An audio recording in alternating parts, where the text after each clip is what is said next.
Ndagushimiye kandi nguhaye ikaze ufunguye nanone umurongo wacu wa YouTube channel. Iyi ni Urubibi TV, nge ndi Shadi Nshuti. Tuguhaye ikaze rero aho tugiye gukomeza tuganira kuri byinshi tuba twabateguriye. Uyu munsi twaguteguriye iki?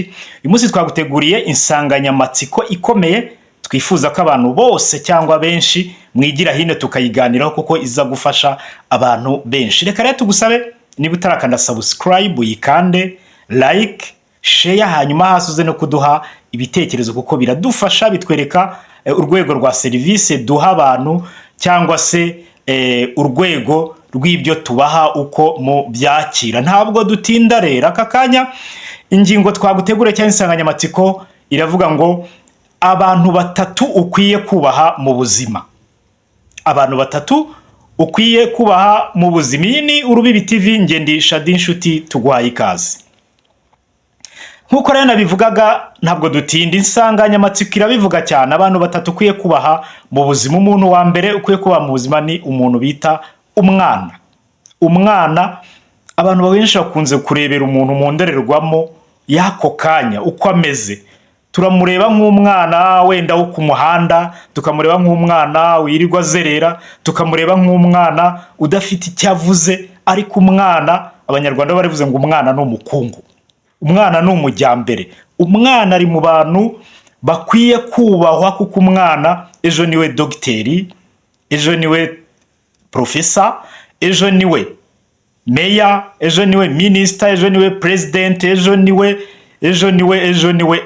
Umwana rero ni umuntu ukomeye udakwiye kurebera mu ndorerwamo y'uyu munsi uvuye ngo iki cyana ngo dore uko gisa, dore uko ameze, genda ngo umwime muteregane.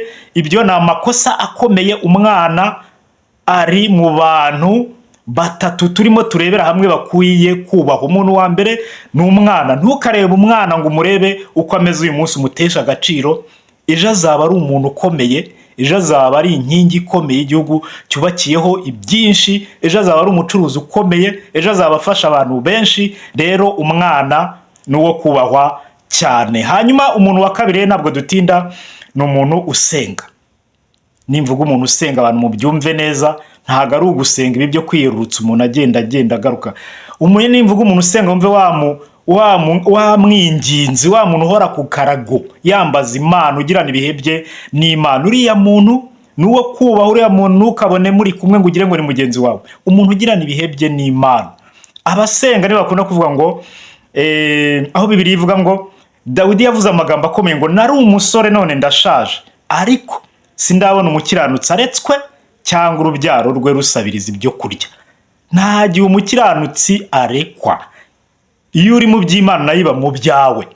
Rero umuntu usenga buriya anytime, isaha ku isaha, igira icyo cyo cyose Imana yamuhindura amateka akagutungura. Ntukamubone mu ndorerwamo nkuko twabivuze ku mwana, umubone mu ndorerwamo y'aka kanya uvuye ngo uriya muntu nubwo asenga yarakubiswe, uriya muntu nubwo asenga ntacyo ariho.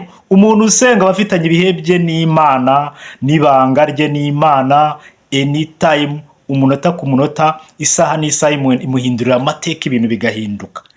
Umuntu uri kumwe n'Imana, uriya muntu n'uwo kubahwa. Uwo ni umuntu wa kabiri. Hanyuma umuntu wa gatatu wo kubahwa uzubaha mu buzima ni umuntu wize. Kwiga birarushya mwa bantu, kwiga. Ntuzabone umuntu wize ngo niko yakubiswe, ngo niko nta kintu ariho, ngo niko nta kintu arafatisha. Umuntu wize, kwiga ni ibanga rikomeye cyane. Umuntu wize anytime Imana yamuhindurira ubuzima, ibintu bigahinduka mu buryo butunguranye cyane.